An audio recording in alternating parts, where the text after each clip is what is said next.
The wind howled down from the ridgeline, curling around the cabin like it had teeth. Snow fell in crooked silence, smothering the pines, the rocks, the world. No tracks led to that place, no road, no trail, no path known to any map. Jonah sat near the fire, cradling a mug of coffee gone cold when it came. 3 knocks. Soft. Slow. Like someone wasn't sure they existed. Like someone was asking the world if they still belonged to it. He froze. No one knew this place. That was the point. 15 years ago, Jonah buried his name, his rank, and every piece of himself that could still bleed. He came to this mountain not to live, but to vanish. And now someone had found him. The knocks came again. Weaker this time. A whisper of flesh against wood. Jonah set the mug down. The fire cracked. Somewhere behind the cabin, his old horse stirred but didn't neigh. Even the animals felt the strangeness. His hand reached for the rifle by instinct, but it wasn't fear that drove him. It was something else, something slower, older. That ache you feel when your solitude gets interrupted by something human. He opened the door. Snow swept in like a sigh. And then she fell, a girl. Young, Apache. Wrapped in a torn cloak, darkened with blood, her skin pale against the storm, her hair soaked through with cold. She collapsed into his arms without a sound, save for one broken whisper as her fingers gripped his coat.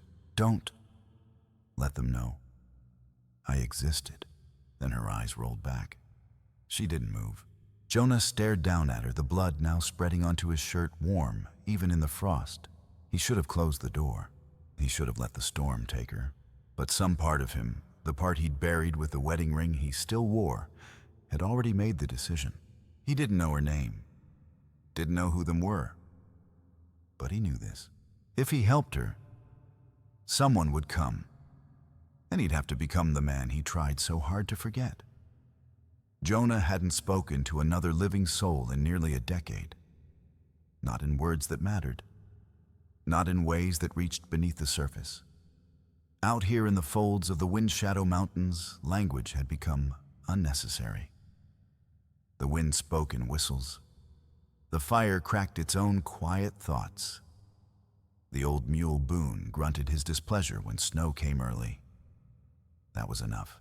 His cabin nothing more than hand-hewn logs, chinked with dried mud and weathered cloth, sat tucked beneath an overhanging cliff, invisible unless you knew exactly where to look. And no one ever did. That was the point. 15 years earlier, Jonah had arrived here with nothing but a blood-stained saddlebag, a burned journal, and a wound he never let anyone touch.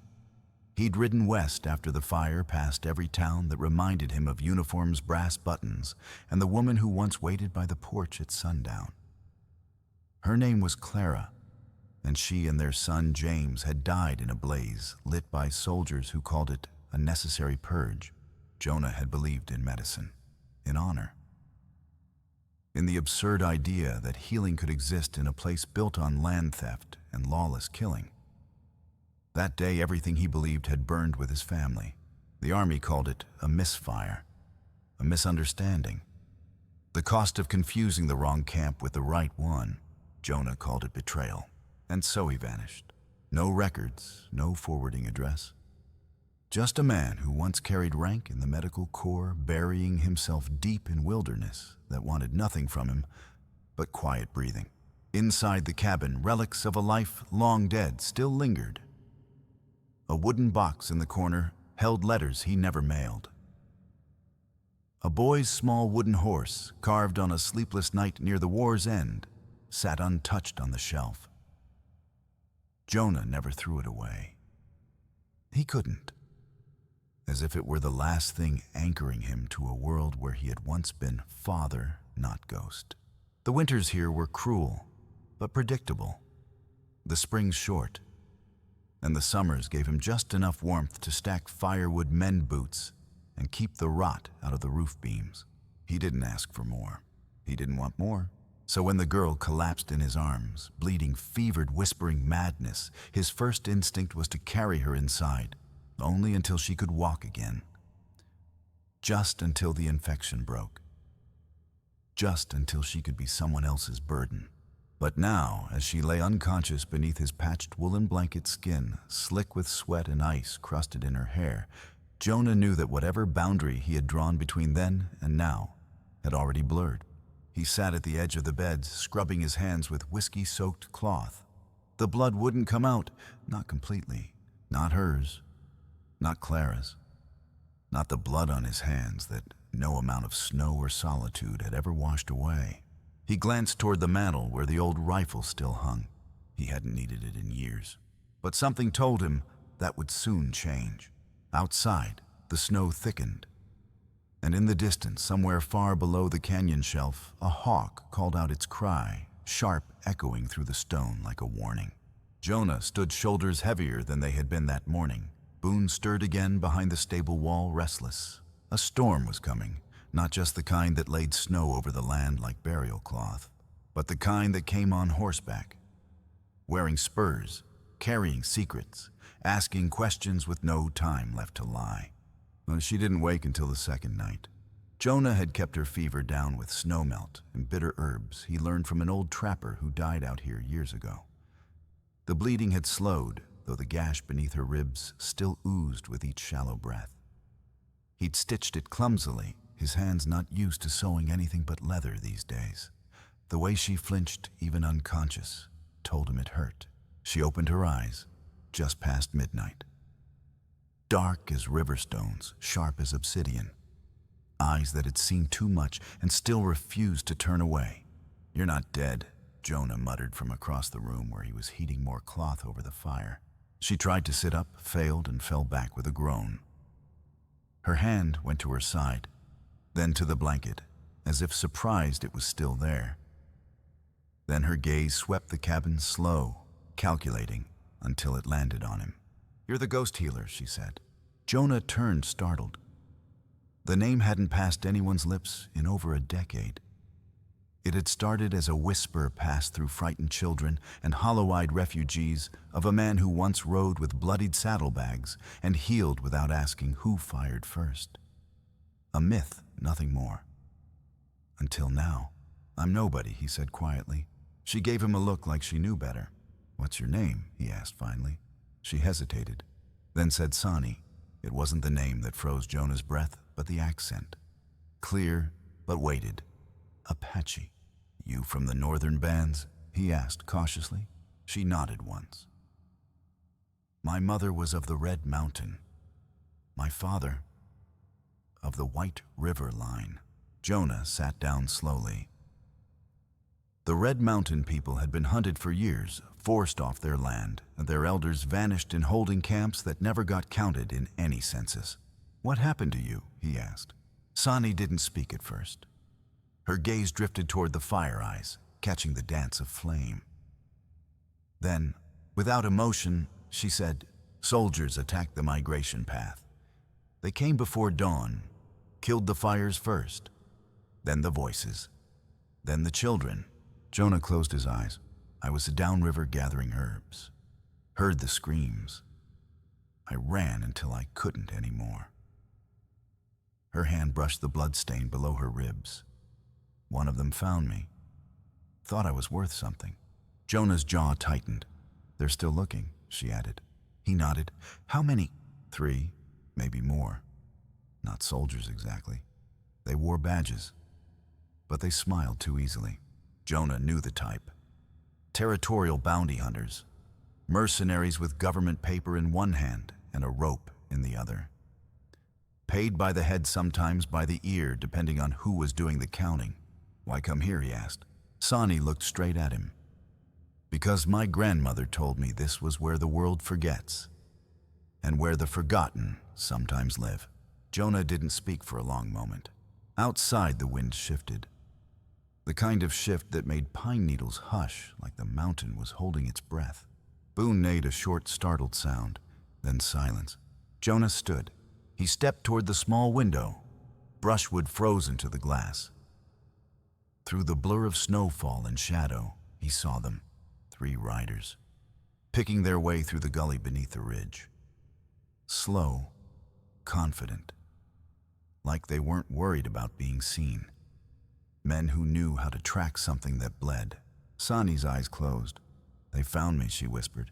"No," Jonah said quietly. "They found me." He moved to the hearth, pushing aside the heavy iron pot and laying bare the stone floor. Beneath the rug was a seam nearly invisible, unless you knew where to press.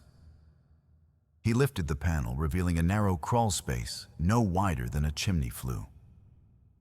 It had once held emergency supplies.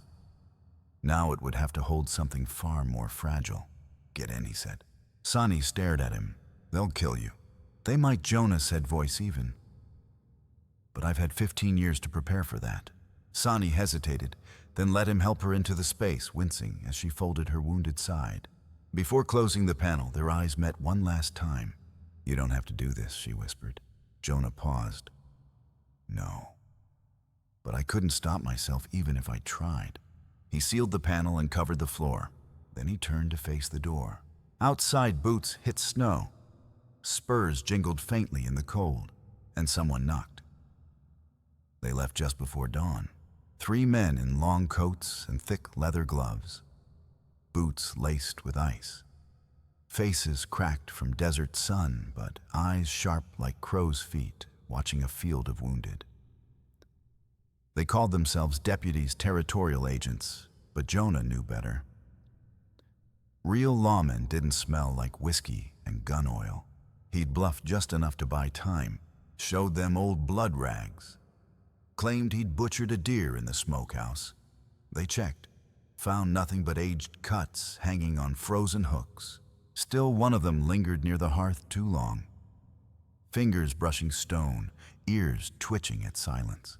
But they left, not because they believed him, but because they were patient. The kind who circled once left footprints on purpose and waited to see who'd panic first. Jonah didn't move for nearly an hour after the last hoofbeat faded. Then he knelt by the hearth and opened the panel. Sani was curled inside like a dying bird, pale and shaking her breath shallow but even. She looked up at him. "They'll be back," she said. He nodded. "I know." He helped her out, eased her back onto the bed.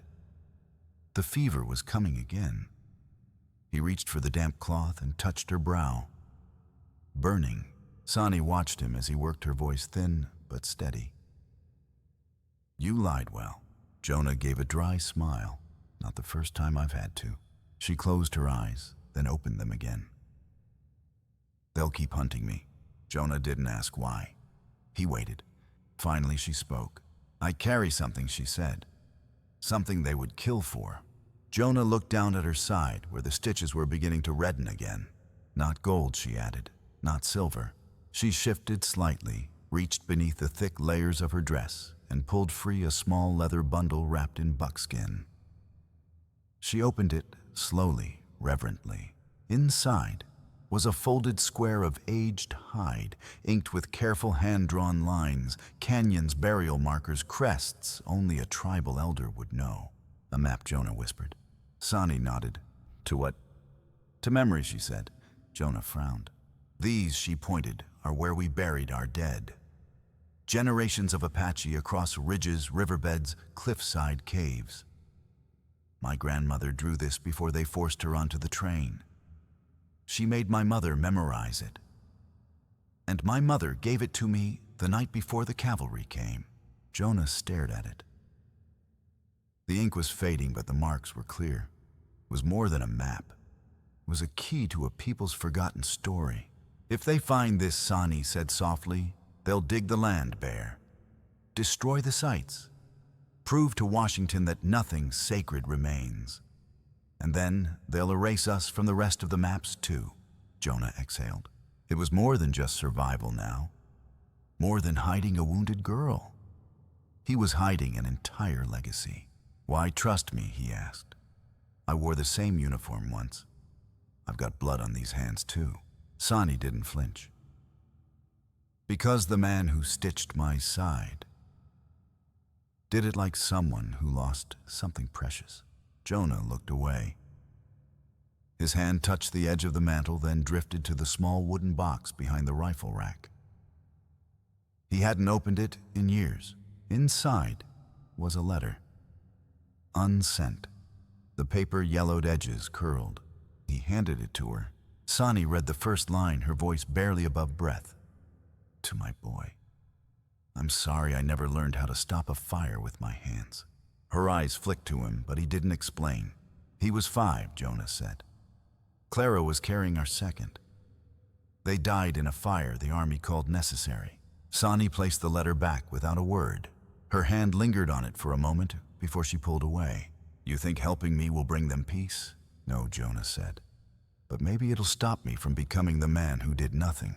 Outside, the wind picked up again. Jonah stood, walked to the window. The snow had stopped. But tracks remained. Deep ones, hoof prints. They hadn't gone far. They'll be back, SOTI repeated. Jonah looked over his shoulder. Then we'll be ready. She gave a weak smile.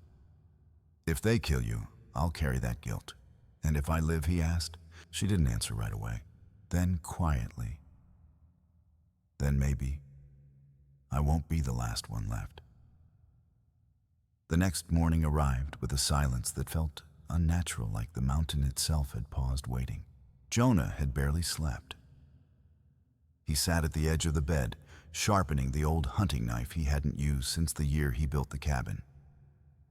Every scrape of steel against stone echoed louder than it should have. The fire had burned low, casting long shadows that danced like memories on the walls. SOTI slept, but fitfully. Fever had returned in waves, and though her wound no longer bled, infection lingered like smoke that wouldn't clear. She muttered names in her sleep, some Jonah recognized from old tribal stories, others lost to time. Boone neighed sharply just before noon. Not alarm, not hunger. Warning. Jonah moved to the window and peered through the slatted boards. They were back.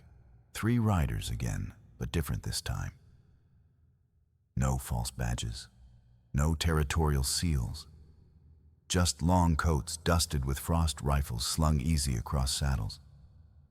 The kind of men who didn't need to say who they worked for. Men who'd been paid to retrieve something that bled. Jonah opened the cabin door before they could knock. He stood there square in the frame, arms crossed, not reaching for his gun yet. "Mornin'," said the leader. Tall, lean eyes like creek ice. "You look like a man who prefers silence. We won't take much of your time." Jonah didn't move. Still tracking deer. The leader smiled. "This time we're hunting something rarer." He stepped forward. His boots left crisp prints in the snow-dusted porch. "You see," he said, "we found a bit of fabric not far from here. Apache weave, torn, stained. Thought it odd. Then found more blood, fresh. Led right through that ridge yonder. Straight to your chimney smoke." Jonah said nothing. The second man stepped forward, broader, meaner looking. He sniffed the air like a dog. "You butcherin' again, old man." Jonah let the insult hang. Then said evenly, "Took down a deer 2 days back. Meat's hanging. Blood's mine. Got kicked dressing it. Tore my arm. You want to see the scar?" The leader waved a hand. Not necessary, not yet. But his eyes swept the porch. Paused on the dried stains Jonah hadn't had time to wash away.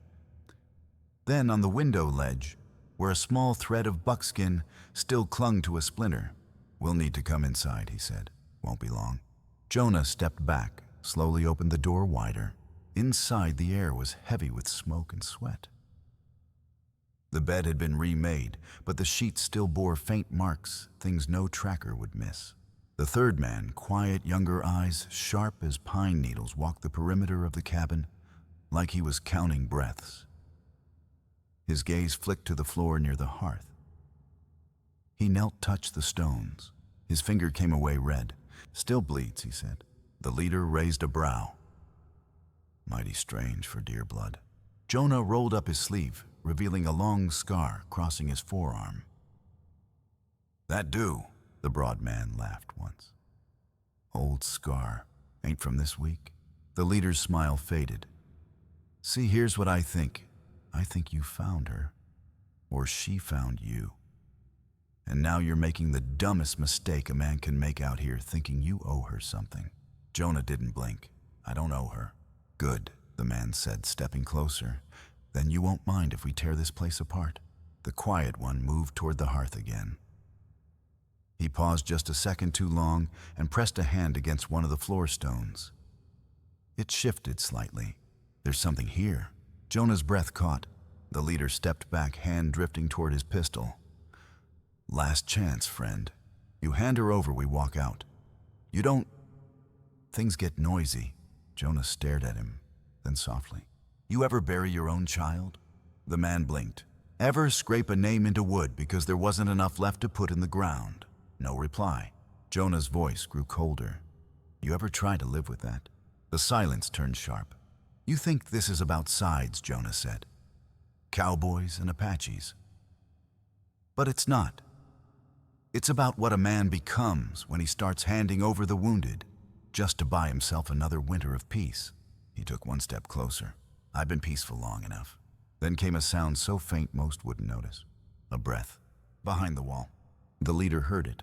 Open it, he ordered. The broad man stepped toward the hearth. Jonah's hand moved slow, deliberate to the old rifle hanging over the mantel.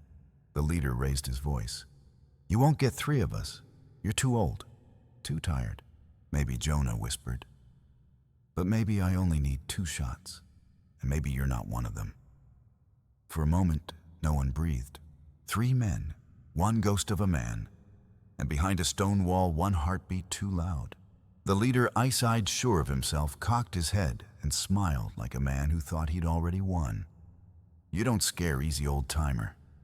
But bluffing won't get you out of this. Jonah didn't answer. His hand hovered near the rifle. Not on it, not yet. He wasn't bluffing. He was deciding.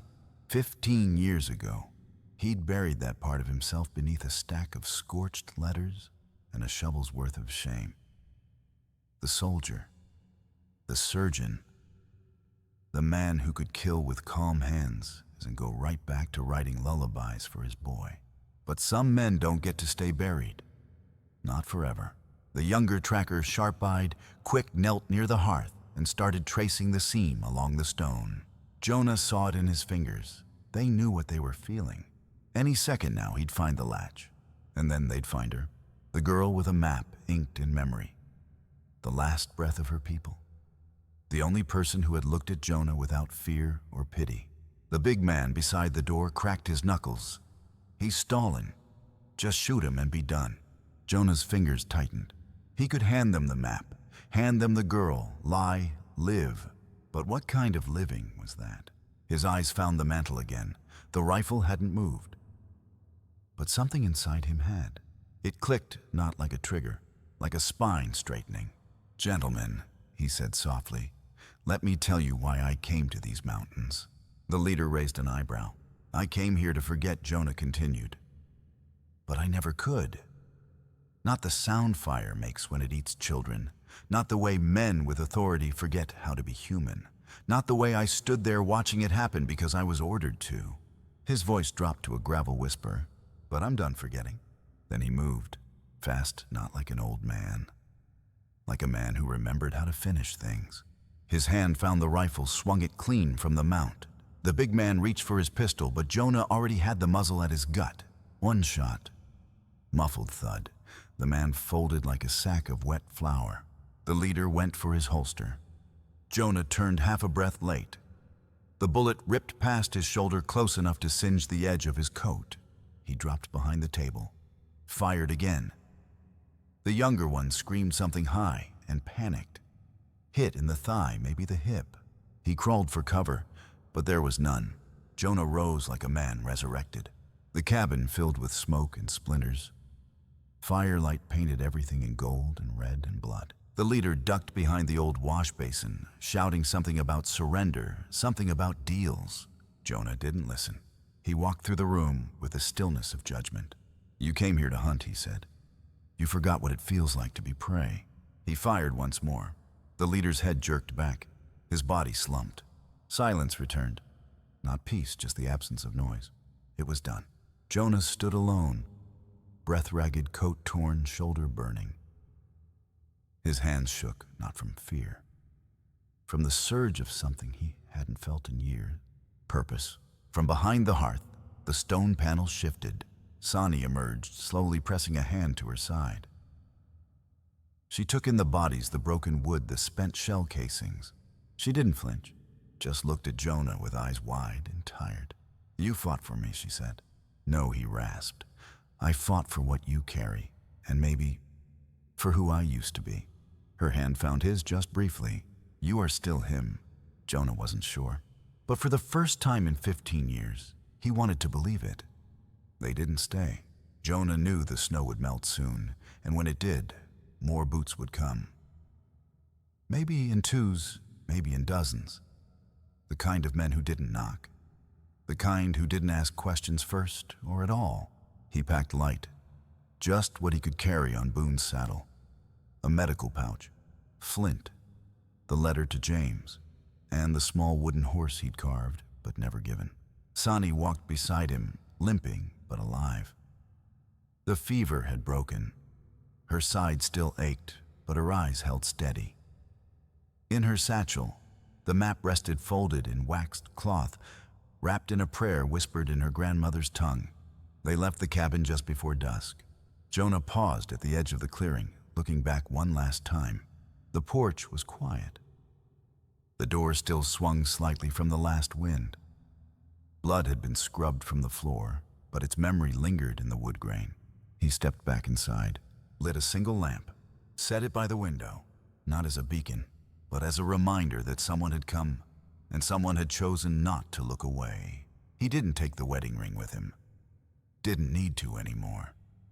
He placed it on the mantel beside the carving of the wooden horse. 2 pieces of a life that had ended and somehow begun again.